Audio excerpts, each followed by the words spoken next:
Life happens for you. It doesn't happen to you. If you go down that rabbit hole that you say, I really want to change my life, I really want to get over my fears, I want to live lightly, life will put everything in your path to show you where your hiccups are. Life is going to give you what you need to work on. So you can't hide, you can't sweep it under the rug, so why not face it? Why not take the red pill and say, you know what? I want to know what's holding me back. Because all that I want is freedom, lightness, and expansion anyways. So freaking bring it on.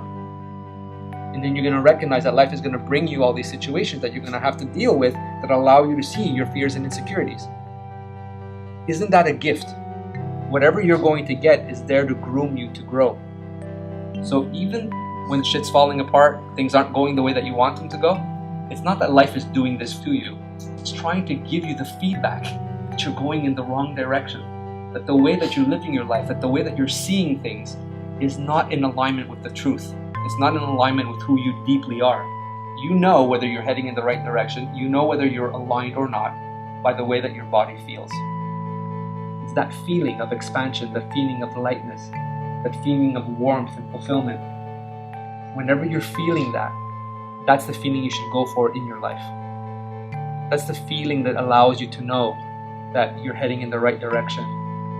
The expanded version of your consciousness, the non-physical version of you, your soul, your spirit, I don't care what you call it. It's a way of communicating to the physical version of you. It gives you these feedbacks, it gives you these emotions, it gives you like a GPS, your internal guiding system. And if you can learn the language, if you understand what lightness feels like, what this good, comfortable feeling, and you cultivate that, and you trust that, now you have a sense of discernment that is unbelievable. You don't have to live your life in accordance with what other people are saying, doing, their opinions, their judgment. All of a sudden you have a tangible way of feeling it inside your body. Here's the other thing. Everything that you're looking for, everything that you're doing to get to that feeling. Everything that you're doing, everything that you're trying to achieve, everything that you're trying to create, everything that you're trying to become is because you want to have that feeling. No one wants to feel different than that. You go around and you ask people, at the end they're all going to tell you, I want this feeling of expansion, freedom, lightness. I feel like I want to breathe again. And because you don't know that you can go get that, no matter what your circumstances are, you try and fill it from the outside in. Because you don't know that you can go get it from the inside out. How do we do that? Gratitude. Tapping into the abundance that's already there. Because the way that you're disconnecting is because you're saying, where I am, how I am, is not enough. That is the disease that all of us are fighting. Because we have forgotten who we are beyond this physical game. You can call it whatever you want. Spirit, soul, God, it doesn't really make a difference. You are connected and you are something much greater than what you see here. But there's so much stuff happening that you've lost complete touch of that. You've been separated from that version of you. And because you've been separated from that version of you, all of a sudden you live in fear and insecurity and you're not enough. But if you only knew what you were and who you were and how enough you were.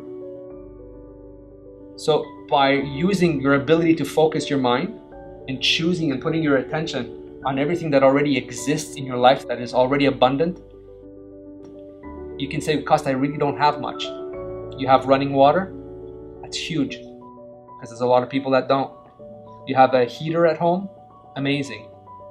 Are you at the hospital with tubes up your nose?